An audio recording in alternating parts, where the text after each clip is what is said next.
कई बार गोरी दिन इतवार, तोर से मिले कई बार गोरी दिन इतवार। तब ले जिउरा मोर जिउरा जुड़ाए नहीं है वो, तब ले जिउरा मोर जिउरा जुड़ाए नहीं है वो। तोर कसम रानी रे मोर कसम, तोर कसम रानी रे मोर कसम, तोर कसम रानी रे मोर कसम, तोर कसम रानी रे मोर कसम। सनन खा के मैं हाँ सन्नाए रही था, गांजा पी के मैं हाँ भकुआए रही था रे। सनन खा के मैं हाँ सन्नाए रही था, गांजा पी के मैं हाँ भकुआए रही था रे। तोर कसम मोर कसम, तोर कसम रानी रे मोर कसम।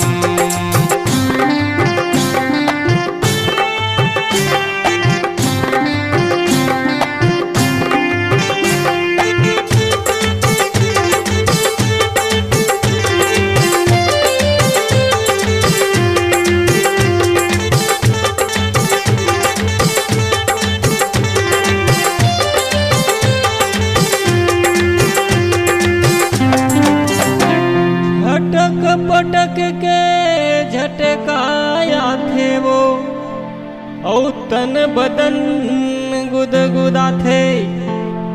चटपटी मारतिहा के बैरी नींद घला नहीं आथे, नींद घला नहीं आथे।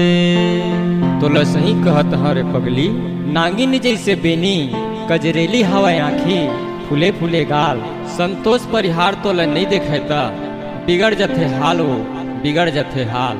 एकरी से परदेसी महिपाल गुरुजी कहते वो पगली, संतोष परिहार छोड़ के झंझा बे ससुराल, झंझा बे ससुराल। तोर से मिले कई बार गोरी दिन इतवार, तोर से मिले कई बार गोरी दिन इतवार। तब ले जिउरा मोरे जिउरा जुड़ाए नहीं है वो, तब ले जिउरा मोरे जिउरा जुड़ाए नहीं है वो।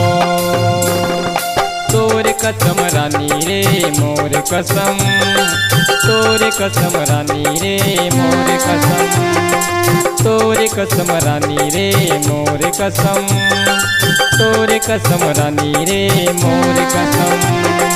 सनन खा के मैं हाँ सन्नाए रही था, गांजा पी के मैं हाँ भकुआए रही था रे। सनन खा के मैं हाँ सन्नाए रही था, गांजा पी के मैं हाँ भकुआए रही था रे। तोर कसम मोर कसम, तोर कसम रानी रे मोर कसम।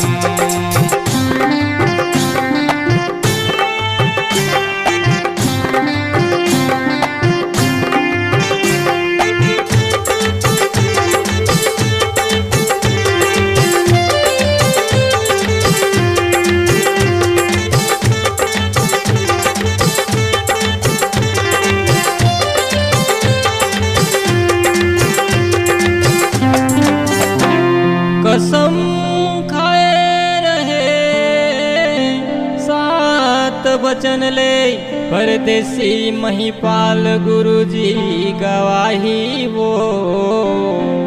और जम्मो खर्चल संतोष परिहार पूर्ति करे वो, और मोर बात लको न पतियाही वो। लेकिन एक बात रही से पगली, संतोष परिहार है ना, तोर तो चिकनी चेहरा में फिदा हो गए रहीस। लेकिन महिपाल गुरुजी हरे पगली बेचारा ऐसने देख के मन लमड़ा ले वो भारी कर लगे रे पगली। लगथे महिपाल गुरुजी के मयाला तोला अगले जन्म में छूटेल पर जही कारे। सनन खा के मैं हाँ सन्नाए रही था, गांजा पी के मैं हाँ भकुआए रही था रे। सनन खा के मैं हाँ सन्नाए रही था, गांजा पी के मैं हाँ भकुआए रही था रे। तोरे कसम मोर कसम, तोरे कसम रानी रे मोर कसम, तोरे कसम मोर कसम। तोरे कसम रानी रे मोर कसम, तोरे कसम रानी रे मोर कसम, तोरे कसम रानी रे मोर कसम। अच्छा एक बात और है रे पगली, भुलावत रहे हमारे डायरेक्टर साहब लोकनाथ भारद्वाज संग कभू कभू लहरा के तीर में चटकसता ज़्यादा तो नहीं कहूँ 25% मन होखरो गुदगुदा जात रही रे। लगथे हमारे डायरेक्टर साहब लोकनाथ भारद्वाज के मयाला अगले जन्म में तोला दहेज ला पड़ी रे। तोरे कसम मोर कसम, तोरे कसम रानी रे मोर कसम, तोरे कसम रानी रे मोर कसम, तोरे कसम रानी रे मोर कसम। छत्तीसगढ़ी गाना सुनने के लिए हमारे YouTube चैनल को सब्सक्राइब करें और नए नए अपडेट पाने के लिए बेल आइकॉन को प्रेस करें।